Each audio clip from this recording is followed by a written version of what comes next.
News 24। 30 বছর জেলে থাকার পর আজ সে মুক্ত।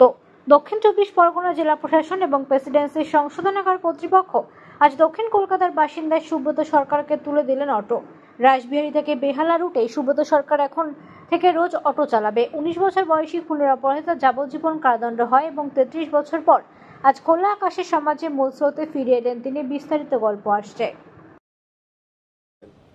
দেখুন, 33 বছর যখন আমি জেলে আমাকে অতিবাহিত করতে হয়েছে, একটা ছিল যে আমি একটা না একটা সময় বাইরে যাব এবং সেটা সরকারের কাছে আমরা আবেদন করব যাতে আমাকে সেইভাবে ছেড়ে দিয়ে সমাজের মূল স্রোতে আমাকে ফিরিয়ে দেওয়া হোক। আমি সুষ্ঠু জীবনযাপন করতে চাই। সরকার আমার আবেদন শুনেছেন, উনি আমাকে ছেড়েছেন। আমি সেই সরকারের সেইটা রাখতে চাই। আমি সুষ্ঠুভাবে জীবনযাপন করে বেঁচে থাকতে চাই। সংশোধন প্রশাসন বিভাগের মূল উদ্দেশ্য হলো সংশোধিত মানুষদের সমাজের মূল স্রোতে ফিরিয়ে দেওয়া এবং ওরা যাতে ফিরে এসে সমাজে স্বাভাবিক জীবনযাপন করতে পারে, সেটার জন্য আমাদের সবসময় প্রচেষ্টা থাকে এবং আমরা সচেষ্ট।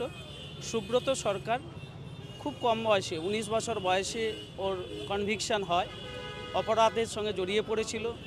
ওর সেই ভুলে ওকে প্রায় 33 বছর ওর যাবজ্জীবন সাজাপ্রাপ্ত আসামি হিসাবে জেলের মধ্যে সংশোধনাগারে ওকে আবদ্ধ থাকতে হয়। বেরিয়ে এসে অনেক ধরনের সমস্যার সম্মুখীন হয় ও। আমরা দক্ষিণ 24 পরগনা জেলা প্রশাসনের তরফ থেকে আমরা চেষ্টা করি যাতে ওকে সমাজের মূল স্রোতে ফিরিয়ে দেওয়া যায় এবং তার জন্য আমরা সচেষ্ট হই। ওকে বিভিন্ন ধরনের যে ডকুমেন্টেশনগুলো আমরা চেষ্টা করি, যেমন Aadhaar card, voter card, ration card, driving licence, এগুলোকে দেওয়ার চেষ্টা করি আমরা এবং ও পায়।